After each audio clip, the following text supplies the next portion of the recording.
Hello and welcome to this conversation on International Women's Day, once again as part of our Celebrating Our Women Conclave. We are celebrating extraordinary women achievers and what they have done for Indian sport, how they continue to inspire. Today, in this episode, my guest is Ashwini Nachappa. If I can take you back to your career and to now, I mean, how was it growing up, trying to be an athlete? How difficult was it? What was it like? How did you break the taboos? The desire to run was there right from an early age, not knowing what the journey would be. But times were tough because my dad was the only working member in the family, and we were away from their hometown because I didn't know the hometown in Coorg at that point in time.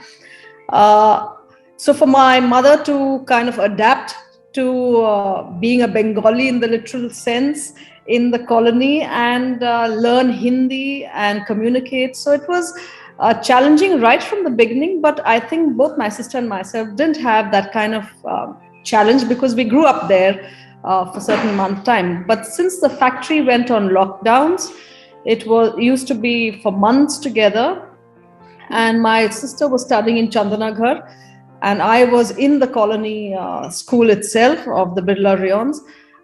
My parents decided to shift us back to Bangalore, not to our hometown, but Bangalore. And it just so happened that when we moved down to Bangalore, my dad continued to work with Birlas. And when we moved down to Bangalore, our house was just next to the stadium. It was just like a par three, we were just there. And my mother would never let us play on the streets. So after school, it was a ritual with my Pomeranian dog, my mom, my sister, and myself, cross the road and go on to the stadium, the Country River Stadium. So that became our second home. And I remember young kids, we were just about 8, 9 years old. My mom would sit there every single day, till the day I retired, by the way. We would run, I would run for a nutrient sweet. Mohinder Singh Gill used to be a coach. And he would bribe us because at that point in time we had Uday Prabhu, David Premnath, Irene Saldana, A.P. Ramaswamy, the big Indian stars at that point in time. And after that training, he would make us run. Whoever ran the most number of rounds would get that many sweets. So I started running for that 5 paisa nutrient sweets, collecting those sweets, and it was just fun.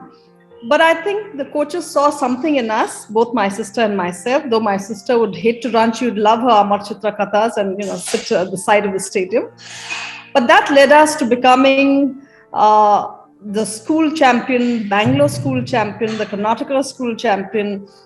So there was no looking back. In hindsight, I think we were a little blessed that we started our journey winning. So didn't see any options. So the nutrient sweet led to medals. One thing is to be Karnataka champion or school champion, and the other thing is to be Asian champion, an Asian Games medalist and champion. How did that happen? The desire to run has always been there. And I think one of the key things for us to continue was we came from a very low middle class family. My dad was the only working member. So times were tough. But I think my motivator and my inspiration was my mother, because she saw the talent in both of us, irrespective of the financial burdens that the family would face. It became an everyday affair of going for training after school.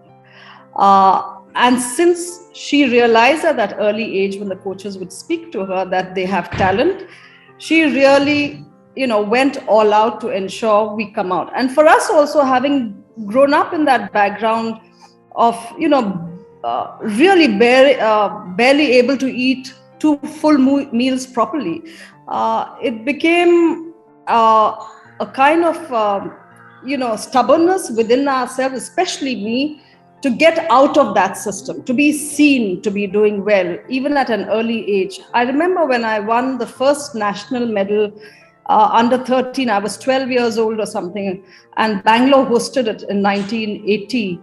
I did the 60-meter hurdles, and I tripped in the last hurdle, though I was coming first, and I fell. And then the next day was the 100 meters finals. I ran my heart out because I wanted to win so badly. And I won the first gold medal for Karnataka. And I remember the chief minister coming down and giving me 1,000 rupees. That 1,000 rupees was a lakh of rupees at that point in time. So it was tough. And as I started, various championships that we were taking part in, and our names every day appearing in papers. At that time, there was such coverage for. I'm a product of a school game. How did you take to fame? I think it just came naturally. I didn't do it deliberately, but I was very conscious of how I wanted to appear, how I wanted to progress in life. I always wanted to be different on the field of 8 competitors on the field. I always wanted to be different. And I think it was also because one of the reasons I got into those outfits was because my sister was on a scholarship in the US. And at that point, she was in the Arkansas University. So she would send me a couple of them. And when people saw me in those outrageous colors and leotards and all that, but it made me feel good. And I think the confidence that comes with being yourself, being comfortable in what you are, and also performing at the same time. If I fast forward a little bit, Ashwini, even after your career, you've continuously given it back to Indian sport. Thoughts on that? I always believe that, for every individual, irrespective of which field you are in, I think you should always be a very contributing citizen. Even in school, or whether it was, I was barely in college, and I joined Vijaya Bank at an early age because we needed the money at that point in time. But I would also ensure, as a sports officer of the bank, where I had all my teams, the boys, whether it was cricket, whether it was kabaddi, I would ensure that everybody is posted in branches. I would give them all the facilities. I think when I got in, they were the ones, our basketball players, their shoe size would be 11 and 12. I would import it from outside. My chairman was great. He said, just do whatever you need to do, I'll sanction it. And it was centralized. So I didn't want any of my players to be in a position where, others say that, just because she's a sports person, they're not able to work. I wanted each one of them to prove themselves in the branch, meeting customers or doing their job, because I didn't have that opportunity. And then, so for me, it was important that whatever I do, and I also, when I retired, I had told I was with Special Olympics. I was already doing voluntary work for Special Olympics. So Kiran Mazumdar was my biggest supporter at that point in time. I would raise funds for them. And I remember I told Ramesh Khanna, who was heading Special Olympics, I said, the day I retire, I'll come and help out these kids. So I took for 3 Olympics, the Winter Olympics for ice hockey, with the puck. So I remember working with these kids.